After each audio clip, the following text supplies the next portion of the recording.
Welcome back. The University of North Dakota is back on the West Coast this week as they'll take on Portland State tomorrow at 6 p.m. Central Time. So let's hear from Portland State head coach Bruce Barnum on the matchup with UND.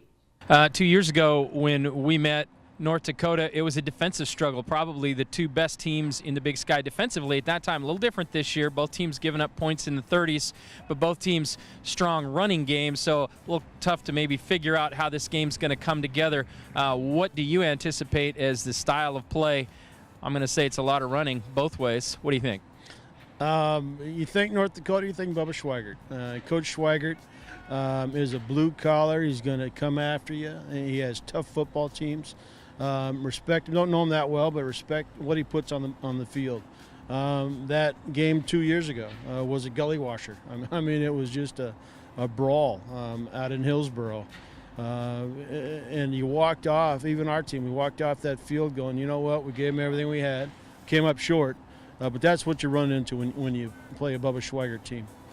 Now the Vikings may be winless on the season, but Bubba Schweigert is preparing his team for a tough battle at Providence Park. Well, we know their coaching staff very well, and we know their head coaches brings a hard, tough-nosed attitude to their football team. So they're going to play hard, and they're a physical team, and I'm sure they'll be hungry for a win. So that's what we need to prepare for. But as always, the focus needs to be on our preparation and how we go out there, both physically, mentally, and then emotionally. We got to be ready Saturday night to play. To go on the road and get a win, we talked about that to our team early in the week. Hey, this is something we haven't done yet this year. So, you know, a weekly goal, which we have every week, and that's to get a positive result. But this one would really help us down the stretch, and that's what we're looking for. Now for more on UND's matchup with Portland State, let's bring in Alex Heiner from our Grand Forks studio. So Alex, first off, any word on who will get the start under center for North Dakota this week? Yeah, that's a great question, Kelly. For the second week running, Keaton Studsrud is listed as questionable. He's a tough kid, one of the toughest quarterbacks you're going to find, but he's still recovering from a thigh problem that forced him to miss the Montana game. Plus, he was knocked out of the Sac State game last week after getting slammed to the turf in the third quarter. You know Keaton wants to go, and he's practiced all week, but we'll just have to wait and see. On the positive side, UND has to be confident with the way Andrew Zimmerman played in relief last week. So if Keaton starts but can't finish, the offense should still be able to function against the PSU defense that's giving up a league-high 38 points per game this season. Well, Keaton Studsrud injured, and injuries obviously have been the biggest reason for UND's slide this year. But what's an on-field struggle that's kind of kept the Fighting Hawks on the losing end more often than not?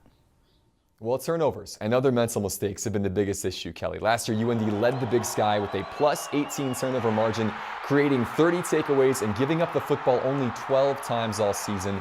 This year, UND's turned the ball over 14 times in just 8 games and only has 12 takeaways on defense. That's a -2, and that's just not good enough when the team is missing so many key guys. UND has to win the turnover battle this weekend, and you would almost expect them to against the Portland State team that is a -7 in turnovers this year. Well, you touch on a -7 of turnovers, but Portland State, like I mentioned earlier, is also 0-7. They've lost 9 in a row dating back to last year. So should UND fans be confident about getting a win on Saturday? Well, UND is 0-4 on the road this year, so no win is guaranteed. Plus, you've got to remember, this Viking team started the year by losing to BYU and Oregon State by only 17 combined points. And they've got some playmakers on offense. True freshman dual-threat quarterback Jelani Eason is dangerous. So is Josh Kraft, who's played quarterback, receiver, even a little tailback this year. But with that said, this is a game that UND has to have, especially with Southern Utah and Eastern Washington on the way. I think they can expose this Viking defense over the course of 60 minutes. Give me the Fighting Hawks this weekend, maybe in a close one out in Portland. All right, great stuff as always. Thanks, Alex, and safe travels this weekend.